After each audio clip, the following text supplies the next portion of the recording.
আসসালামু আলাইকুম everyone, welcome back to my channel. আশা করি সবাই ভালো আছেন, সুস্থ আছেন। আমিও আল্লাহর রহমতে ভালো আছি, সুস্থ আছি। তো আপনাদের সাথে একটি নতুন ভিডিও নিয়ে আসলাম। আপনারা ব্লগটি এনজয় করেন। সকালে ঘুম থেকে উঠে বাবুকে ফ্রেশ করিয়ে দিয়েছি, ওকে মেডিসিন খাওয়ানো হয়ে গিয়েছে। এরপর আমি বিছানা গুছিয়ে নিলাম সুন্দর করে। বাবু দোলনায় খেলা করছে। তারপরে আমি একটা কলা খেয়ে নিলাম। এখন কিচেনে গিয়ে দেখি আম্মু খিচুড়ি রান্না করছে।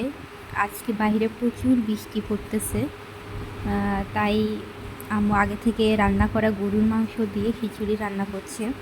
এখানে চাল ডাল ভালো করে ধুয়ে নিয়ে সব রকমের মশলা দিয়ে দিয়েছে। এরপর আগে থেকে রান্না করা গরুর মাংস দিয়ে দিল। এখন প্রেশার কুকারে বসিয়ে দিয়েছে তাড়াতাড়ি হওয়ার জন্য। নাড়াচাড়া দিয়ে নিচ্ছে। এটা ভাতের চালের খিচুড়ি। খিচুড়ি আমার খুব বেশি পছন্দ। এখানে সালাদ কেটে নিয়েছি, লেবু নিয়েছি। এখন খুব মজা করে সকালের নাস্তা কমপ্লিট করে নিচ্ছি।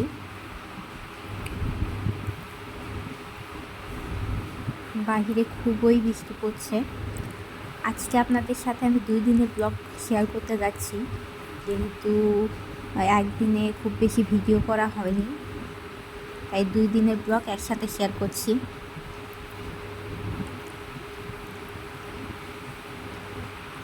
আজকের ব্লগে একটি খুশি সংবাদ থাকবে আপনাদের জন্য।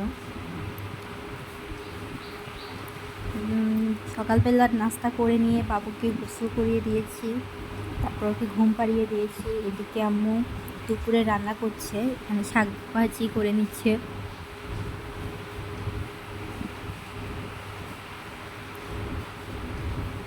শাক ভাজি হয়ে গিয়েছে।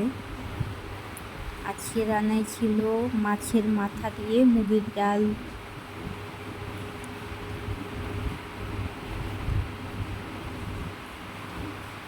তারপরে মাছ দিয়ে ঝোল, পটল আলু বেগুন দিয়ে মাছ দিয়ে ঝোল,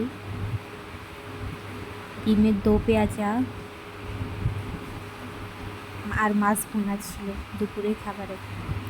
এরপর আমরা আমি ঘুম দিয়েছিলাম। বিকালে পাশের রুমের আপু পিঠা দিয়ে গেল, আর রাতে আমরা দুজন আইসক্রিম খেয়ে নিয়েছি। এটা ছিল একদিনের ব্লগ। আর একদিনের ব্লগ আপনাদের সাথে শেয়ার করছি। এখানে বাবুকে সকালবেলা টিকা দেওয়ার জন্য নিয়ে যাচ্ছি। এটা গোবিন্দগঞ্জ হসপিটাল। আম্মু বাবুকে নিয়ে যাচ্ছে।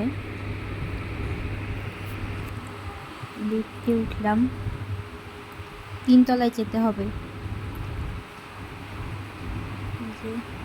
এটা বাবুর সেকেন্ড টিকা।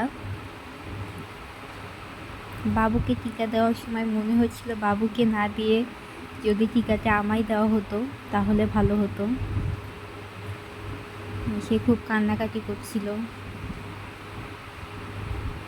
এরপর তাকে পোলিও খাইয়ে দিলাম। সারাদিন তার জ্বর ছিল, রাতে বেশি জ্বর এসেছিল।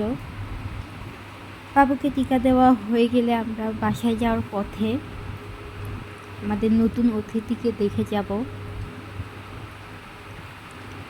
আমার খালাতো বোনের বাবু হয়েছে, মেয়ে বাবু হয়েছে। সবাই মাশাআল্লাহ বলতে ভুলবেন না। যে বাবুকে জাস্ট কেবিনে নিয়ে আসা হলো। খুবই সুন্দর হয়েছে মাশাআল্লাহ। এটা আমার বড় খালা। বাবুকে দেখে বাসায় আসলাম। এরপর আমাদের বাসায় কিছু গেস্ট আসবে, আমার আরেক খালাতো বোনেরা আসবে। মূলত বাবুকে দেখার জন্যই সবাই আসতেছে। আমার মামা, নানা, নানি, খালারা সবাই আজকে আসবে। তো যেহেতু ক্লিনিকের কাছে আমাদের বাসা, তাই আমাদের বাসা হয়ে বেড়ানোর পরে যাবে। তো সবাই চলে এসেছে। মাশাল্লাহ বলতে ভুলবেন না। এটা আমার আরেক বোনের ছেলে, এটা ভাইয়ের মেয়ে। নিচে